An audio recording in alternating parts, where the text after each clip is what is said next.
Hello दोस्तों, नमस्कार। मेरा नाम है अमन सिंह और आज मैं इस वीडियो में आपसे बात करने वाला हूँ इस टॉयलेट के बारे में। तो जैसा कि ये टॉयलेट है इटालियन स्टोन का बना हुआ कंप्लीट, ठीक है। इस टॉयलेट में क्या क्या चीज़ें करी गई हैं, स्टेप बाय स्टेप क्या काम हुआ है, ये फॉल सीलिंग क्यों रोक के रखी गई है, फॉल सीलिंग पहले क्यों नहीं बनाई गई है, और क्या गलतियाँ हो चुकी हैं या फिर हो सकती हैं आपके साथ भी, वो चीज़ आपको ध्यान रखनी है कि जब आप इटालियन स्टोन से टॉयलेट बनवाते हो। क्योंकि सिंपल सी बात है, इटालियन स्टोन बहुत ही कॉस्टली पत्थर होता है। अब जब इतना महंगा पत्थर आप लगाते हो तो वो चीज़ आप गलती एक्सेप्ट नहीं कर सकते हो कि ये गलती ना हो आपके साथ या फिर मेरे साथ या फिर किसी और के साथ, ठीक है। तो इन सब चीज़ों के बारे में मैं डिस्कस करूँगा कि स्टेप बाय स्टेप कैसे क्या चीज़ें आपको यहाँ पे ध्यान रखनी है कि आपका पत्थर भी वेस्टेज ज़्यादा ना हो। क्योंकि इटालियन स्टोन है, यहाँ कोई नॉर्मल स्टोन नहीं है 30 40 50 या 100 रुपये के आसपास का। ये 250 300 रुपये से स्टार्टिंग पत्थर आते हैं। और टॉयलेट के पत्थर तो और भी महंगे होते हैं जो टॉयलेट में, क्योंकि भाई अगर इटालियन को लगाता है तो थोड़ा महंगा पत्थर ही लगाता है वो, अच्छे से अच्छा लुक वाला। तो आते हैं सबसे पहले स्टेप बाय स्टेप क्या चीज़ ध्यान ध्यान रखनी है आपको। सबसे पहले अगर आपको टॉयलेट में पत्थर लगाना है, मैं ये वीडियो पहले बना भी चुका हूँ कि कैसे क्या चीज़ आपको लगानी है। वो वीडियो आप डिस्क्रिप्शन में चेक कर सकते हो, नीचे मैंने काफ़ी सारी लिंक दी हैं, आप उन वीडियो को भी चेक करके काफ़ी कुछ देख सकते हो उसमें, क्या क्या चीज़ें मैंने बताई हैं उनमें। तो आते हैं कि सबसे पहले अगर आपको पत्थर लगाना है तो आपको क्या वॉल पे कोई भी प्लास्टर नहीं कराना है। जहाँ पे टॉयलेट पे आप पत्थर लगाओगे तो वॉल आपको पूरी प्लेन रखनी है, खाली ब्रिक वर्क कर दिया, कोई भी प्लास्टर नहीं, कुछ नहीं, ठीक। फिर उसके बाद जब भी पत्थर आप यहाँ पे लगाओगे तो जो पत्थर आप लगाओगे कोशिश करो कि पत्थर का साइज़ बड़ा हो। बड़ा किस लिए मैं कह रहा हूँ, पत्थर का साइज़ जब बड़ा रखोगे तो जॉइंट आपके कम से कम आएंगे टॉयलेट में, पत्थरों के बीच में जॉइंट कम आएंगे तो वो और अच्छा लगेगा देखने में। और वेस्टेज कम से कम बड़ा रखने से फ़ायदा ये है कि वेस्टेज कम से कम शायद हो आपकी, शायद। भाई ये डिपेंड है कि आपकी सीट कितनी बड़ी है, उसके ऊपर डिपेंड करता है। लेकिन आप ये ध्यान रखो जब भी टॉयलेट में लगाओ तो कोशिश करो कि आपके पत्थर की वेस्टेज ना के बराबर हो। हल्की फुल्की चलो होती है, लेकिन ऐसा साइज़ निकालो कि आपकी पत्थर की वेस्टेज ना के बराबर हो। चाहे वो छोटा साइज़ निकालना हो या फिर बड़ा साइज़ निकालना हो, और कोशिश करो बड़ा साइज़ निकालो कि जिससे जॉइंट जो है कम से कम आए, ठीक है। अगर लाइट कलर का स्टोन है तो कोशिश करो उसमें बड़ा ही पत्थर आपका आए, क्योंकि छोटे पत्थर में 50 जॉइंट आएंगे और उसमें फिर जॉइंट कभी कभार काले होते हैं, पीले होते हैं, वो थोड़ा देखने में और भी भद्दे लगते हैं। तो दोस्तों आप टॉयलेट में देख रहे हो जैसे कि यहाँ पे दो तरह के स्टोन यूज हुए हैं इस बाथरूम में। तो यहाँ पे एक वॉल में पूरा डार्क स्टोन यूज हुआ है, ठीक है, बैक साइड में। फ्रंट में क्या है, लाइट स्टोन है, और जो WC का पोर्शन आपको दिख रहा है, तो ये जो बीच सेंटर जो इसका सिस्टम कंसिल सिस्टम लगा है, इसकी जो दीवार है 4.5 इंच बाहर, इस दीवार पे साइड में 3 4 पट्टियाँ लगी हैं स्टोन की, लाइट स्टोन की, और बीच में क्या पोर्शन पूरा ये डार्क स्टोन का लगाया गया है। तो देखिए अब इसका लगाने का प्रोसेस क्या है। आपने बड़े साइज का पत्थर लिया, आप रखते हो, जैसे ये देखो, एक तो ध्यान रखो जब भी इटालियन स्टोन होता है तो कोशिश करो कि वो फ्रेश स्टोन हो। फ्रेश मीन्स मतलब उसमें ज़्यादा क्रैक ना हो, ठीक है। क्रैक कम से कम हो, क्योंकि इटालियन स्टोन में आप एक नज़र में देखने से पता नहीं कर पाते हो कि ये क्रैक स्टोन है। जब आप फाइबर शीट निकालते हो, जैसे ये देखो, ये क्या है, ये फाइबर शीट है, पत्थर के पीछे लगी होती है। जब आप काट के निकालते हो तो जब ये फाइबर शीट जैसे उखाड़ रहा है ना बंदा, जैसे उखाड़ता है तो पत्थर क्या है 2 या 3 पार्टों में टूट जाता है, वो ऑलरेडी पहले से टूटा हुआ पत्थर होता है।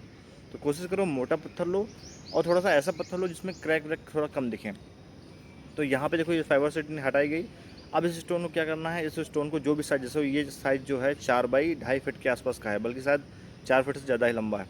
तो कम से कम मतलब कि जो दीवार है 2 या 3 पत्थरों में पूरी दीवार कंप्लीट हो जाए लंबाई के हिसाब से, ना 3 पीस लंबाई में हो जाए और 3 पीस ऊंचाई में हो जाए, तो पूरी दीवार में कम से कम जॉइंट आए। तो कोशिश यहाँ ये किया गया है। अब क्या है, इस पत्थर को फाइबर शीट निकाली आपने, उस हिसाब से सेट किया और उठा के इसको जहाँ पे लगाना हो वहाँ पे, जैसे ये देखो रखा जा रहा है, तो यहाँ पे रखा जाता है। रख के पहले चेक करो कि सेट हो रहा है या नहीं हो रहा। वो तो खैर आपके लेबर मिस्त्री कर ही लेंगे अच्छे से।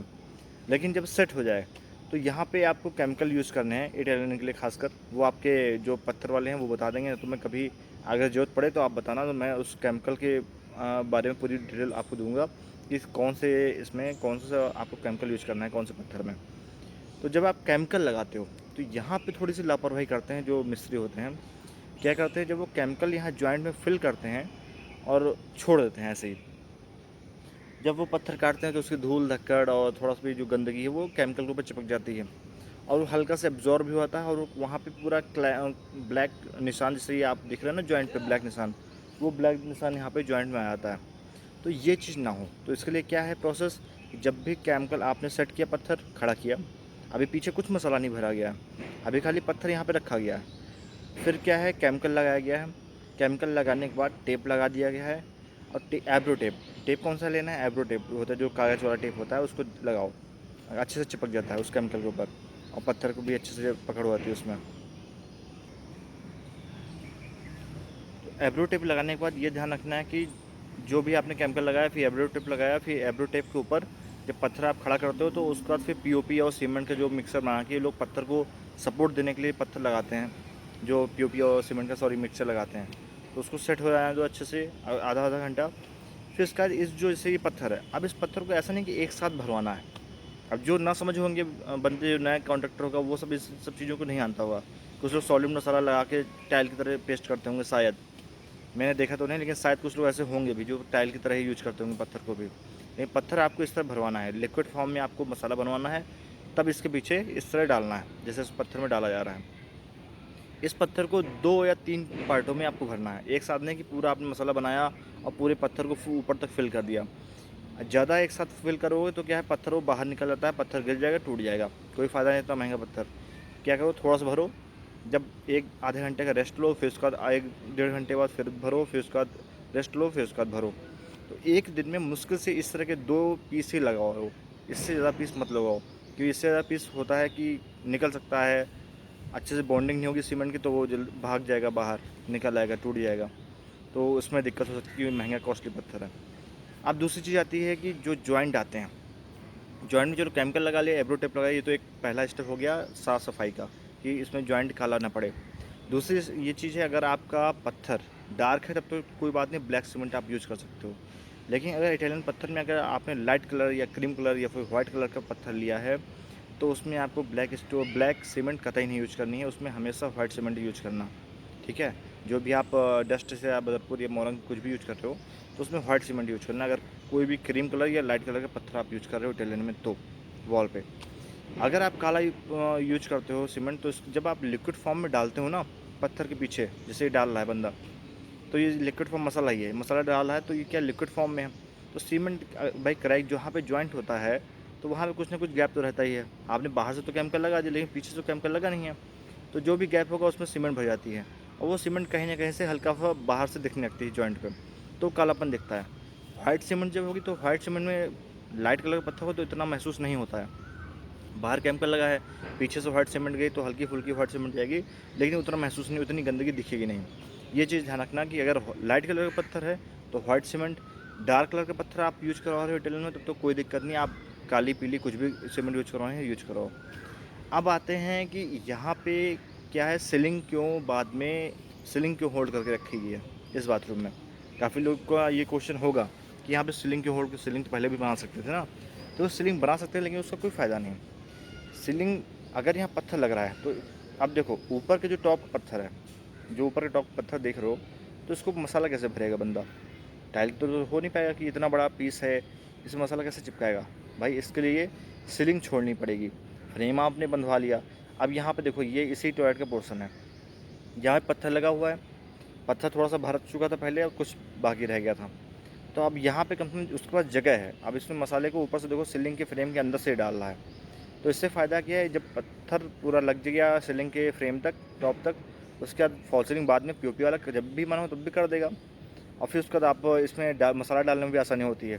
प्लस दूसरी बात ये भी होती है कि पत्थर देखो, टाइल लगानी हो बाथरूम में, तो टाइल का आपको पता है कि लगभग इतनी मोटाई या आधा इंची या 1 इंची में टाइल आसानी से लग जाएगी।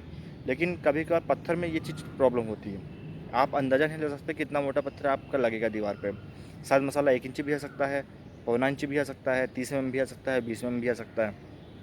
पत्थर भी आपका, भाई कोई पत्थर 15 mm हुआ, कोई 20 mm का हुआ, कोई 18 mm का, पत्थर भी मोटा पतला होता है।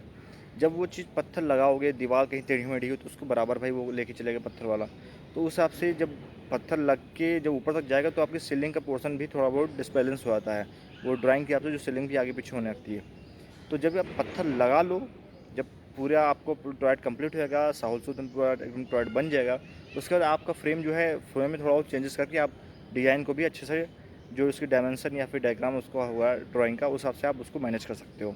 नहीं पहले आपने बना लिया, फिर कोई पट्टा कहीं चौड़ा दिख रहा है ऊपर से साइड से, कहीं पतला दिखेगा, क्योंकि भाई दीवार भी शायद टेढ़ी रही हो, पत्थर वाले ने भाई अपने बराबर लेके चलेगा पत्थर वाला, तो मसाला कहीं ज़्यादा आता है कहीं कम आता है।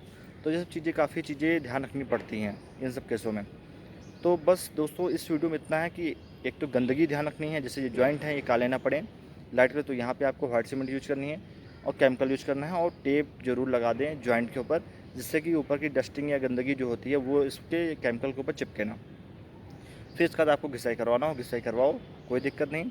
घिसाई पहले पॉलिश करवानी पहले पॉलिश करवा लो, सीलिंग का काम बाद में करवाना हो बाद में करवा लो, जैसे आपकी मर्जी, कोई दिक्कत नहीं उसमें। फिर अब जैसे ये बाथरूम है यहाँ पे घिसाई हो चुकी है, सीलिंग अब बाद में होगी, लेकिन अभी फर्श का पोर्शन बचा हुआ है। फिर दोबारा से ये साफ़ सफाई होकर एक बार ढंग से अच्छा काम यहाँ पे फिनिश हो जाएगा। तो दोस्तों इस वीडियो में इतना ही। अगर वीडियो पसंद आई हो तो लाइक जो करिएगा, सब्सक्राइब जो करिएगा, शेयर जो करिएगा। वीडियो देखने के लिए धन्यवाद। जय हिंद, वंदे मातरम।